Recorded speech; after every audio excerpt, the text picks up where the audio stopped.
we want to look at the effective leverage on firm profitability and risk.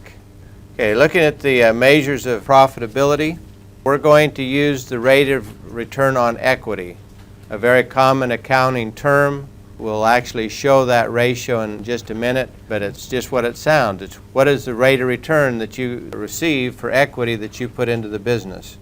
And then the measure of risk shouldn't be a surprise. We're going to measure risk as a variance, the dispersion around the mean.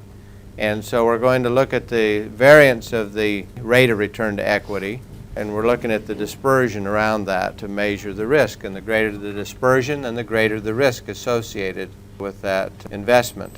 Okay, if you look at this formula, which is a measure of profitability as a function of leverage, and that handout that you have in your book actually shows you from the accounting ratios how we actually come up with this equation. So instead of working out the tedium in class, it's very detailed in your handouts where this formula comes from. And you can see that the return on equity is a function of the return on assets, leverage, interest rate, and taxes. And these are defined down here below, so you have reference to them. And this return on equity, which we have established as our measure of profitability, okay, again going back to your accounting ratios, the return on equity is simply taking your income after you've paid interest and after your taxes. So it's the profitability that actually comes back to you. And then it's divided by your equity. So obviously that gives you the rate of return for every dollar of equity you have in the business. Whereas the return on assets is a little different. And in the world of finance, particularly in the world of accounting, you have to firmly understand the difference between return on equity and return on assets. They look very similar, they sound very similar, they act very similar, but they are very different. The return on assets is your income before you pay interest and taxes. That's the money that directly goes associated with the assets. Remember, the assets are being financed through debt and equity. Okay, so it's the profit that's going back to the holders, the suppliers of the equity and the debt. So it's income before your interest and before your taxes. Okay, and it's divided by your assets. The measure of risk, okay, is a little more complicated. But we're going to make an assumption that simplifies this. We're going to say that there's only one stochastic variable, only one variable that's uncertain in that equation, and we're going to say that the return on assets is the random or stochastic variable, the one that we don't know for sure what it's going to be in the year to come. The rate of taxes, we can be fairly sure of what that is. If we have fixed rate on our interest, we know what the interest rate's going to be. So it's this return on assets, the stochastic. Stochastic is just a big word for random or uncertain. So this variance of the return on assets, notice this is variance of return on assets, not equity, but assets. Since we have a stochastic variable, we have a expected return on equity. Notice I have a bar over top as another way of denoting the expected value. So the expected return on equity is a function of the expected return on assets associated with this stochastic variable. The variance, using the rules that you've learned in your statistics class that we're not going to delve into in any depth here, can show that the variance of the return to equity is a function of the variance of the return on assets and leverage and taxes. And we can take the square root of that to get the standard deviation, which we designate here, and we call that equation 2. Looking at the measures of risk, the total farm risk or total business risk is a combination of the business risk and the financial risk. Now the business risk we can represent as this variance of the return to assets weighted by the taxes that we need to pay. Now, the variance or this business risk is associated with the things that you're very familiar with. Price risk. The price of corn, okay, fluctuates. The yield that you make every year fluctuates depending on certain factors. Your fuel costs, looking from year to year, is not certain. All of those create this ambient of risk associated with that business. The business risk, price, yields, the cost, the prices of inputs, the quantity of inputs. Those types of things is what we're referring to as the business risk. If we said that the total farm risk, which we have defined, and the business risk is equal to the business risk plus this financial risk. To calculate the financial risk, if we know this and we know the business risk, how do we calculate the financial risk? So we take the financial risk is just the total farm risk minus the business risk. And since we know total farm risk and we know the business risk, then we can do the calculations. So what we do is that the total farm risk, remember, we said was the variance of return to equity. The business risk we just defined on the previous slide was the variance of return on assets weighted by the taxes. Since from equation 1, if you go back 3 or 4 slides, you'll see that equation 1 defines this variance of return on equity. So let's substitute this in from equation 2, then we'll rearrange the terms, and we come up with this term for financial risk that you see as a function of the variance of return on assets, but it's also a function of leverage. So the leverage is what basically drives the financial risk, which shouldn't be a surprise. You know, it's financial risk, it's the debt that you have that's going to drive that. Now, having basically quickly derived these equations, and we said that this equation 1 is the measure of expected profit. Equation 2 represents the measures of total risk. Equation 3 represents business risk. And equation 4 represents the financial risk. Now, looking at these equations, particularly on this one, what can a firm do to increase profitability? Remember, our measure of profitability was the expected rate of return to equity. Looking at equation 1, what can a firm do based on what's in front of you to increase its expected profit? You can reduce your interest. If you have debt and you reduce your interest rate, that's more money you get to keep in retained earnings. Also, taxes. If you can reduce your tax rate, that means you send less money to Uncle Sam, which means you get to keep more money retained in your business. That's going to increase your after-tax rate of return on equity also. What's another way?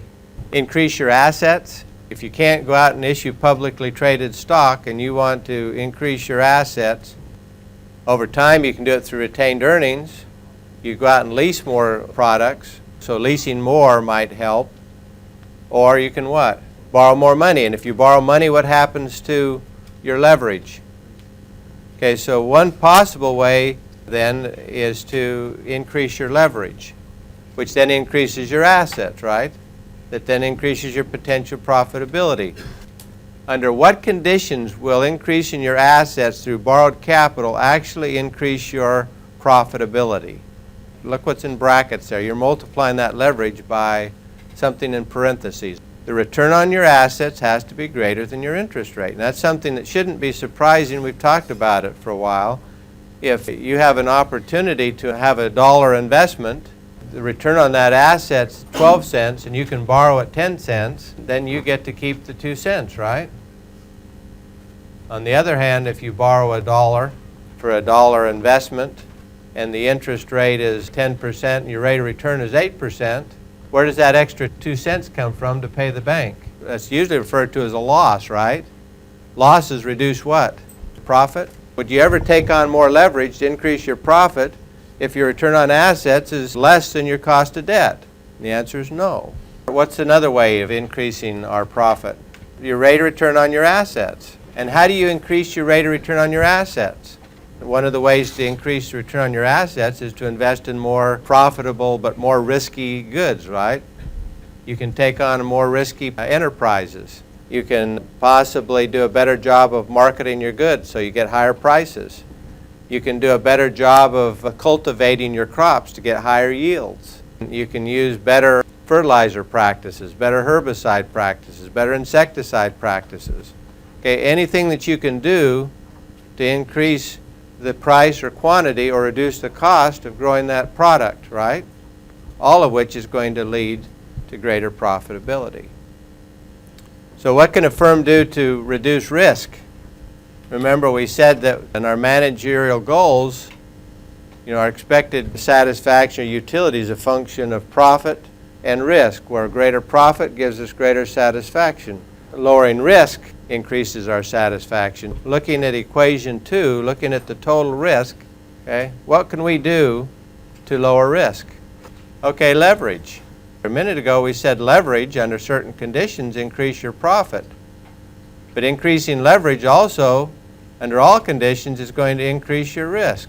If you want to reduce your risk, lower your leverage. What else? So if you want to reduce your risk of your farm business, you're going to reduce the variance associated with, the risk associated with the rate of return on assets. Now, how do you do that? If you're worried about price fluctuations and the risk of prices, what do? You can hedge that price either through futures and options or through forward pricing. Okay, there's different ways that you can do that. Is that always the most profitable? No. You do an options contract, there's a price associated with it. Same with futures. Or if you're on the wrong side of the market, okay, there's opportunity cost. So it's not always the best thing for you from the profitability standpoint, but it certainly is if you want to reduce risk. In many of the farm commodities, if you want to reduce your yield risk, what do you buy? Crop insurance. Is that always the most profitable? No. Okay, but it certainly reduces your risk of losing everything. There's other types of ways of reducing risk. Okay, now the question that I have is, what is the effect that leverage has on profitability and risk? Okay, here we have leverage, leverage, and leverage. Well, let's start with this one. What impact does leverage have on your business risk? It doesn't, right? Leverage doesn't affect your price risk or your quantity risk. I mean, yeah, we can cut hairs, and there might be some cases where you could see some relationship, because the more leverage you have, the greater economies of size you have. It may have some impact, but in general, the leverage doesn't have an impact. But what impact does the leverage have on your financial risk? The more leverage you have, then you have greater financial risk.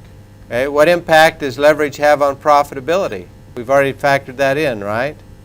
Leverage is going to increase your profitability as long as your expected return on assets is greater than your cost of debt. But what impact does leverage have on risk?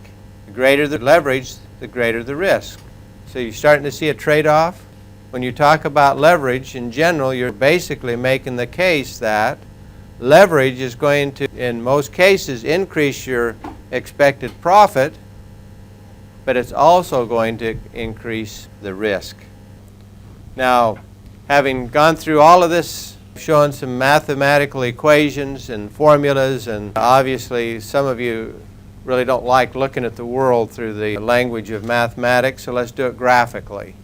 And this is a simple graph, and this is one I want you to pay attention to because it's very visual, but it packs a lot of meaning in many of your investments that we'll try and explain through this graph. And we have profit on the vertical axis. Profit, as we have defined, as our rate of return to equity. If your equity increases, and the faster it increases, the happier you are. So we're measuring that as a profitability on the vertical axis. And on the horizontal axis, we have leverage, meaning starting at zero means that we have zero debt, that all our investments are through our own equity. And as we increase leverage, we're borrowing more money. And you can see here on the lower right-hand side, I've actually included the equation that is used to calculate this.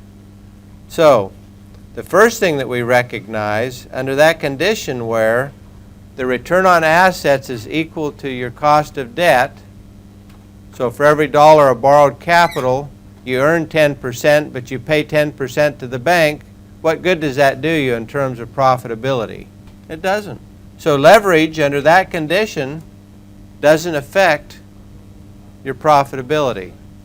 However, on the scenario that your return on assets is greater than your cost of debt, notice that your profitability goes up linearly. So let me ask this question. If I was to give you an investment where there was a high likelihood that your return on assets was always going to be greater than your cost of debt, how much money would you borrow?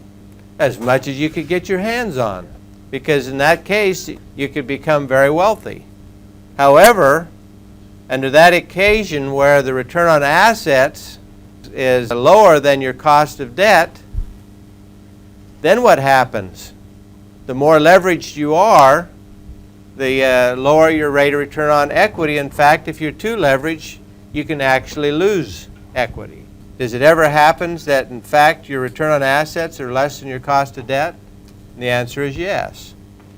That isn't what you planned for, but it happens. Here's an anecdotal story. When I was at Purdue in graduate school, they brought in this particular wealthy farmer that was a Purdue graduate. He was young, around 40. And he had graduated and was worth millions of dollars on paper, starting with very little. And so they brought this individual in to talk to these types of classes, their farm management classes, talking about how he had gotten wealthy. And basically, at that period of time where agriculture was good, he bragged about the fact that he was even paying higher than normal interest rates so that he could get as much leverage as possible. And so with that great leverage, he had accumulated a lot of wealth. And they were slapping him on his back and telling him how great he was. Well, that was back way before your time. Some certain things happened. And one, they had some surplus crops in the Soviet Union and other parts of the world. Interest rates, for whatever reason, had gone up. Interest rates were like 18%. His rate of return on his assets were probably more like a negative or 1%. What happened to all his wealth before I left Purdue? What happens when this occurs? Basically, he went bankrupt, okay, just in a couple-year period of time. I'm not saying that was good or bad. I'm just saying that when you are leveraged way out here, when things are going good, you can make a lot of money. But when that pendulum turns, it can cut just as quickly, maybe even faster.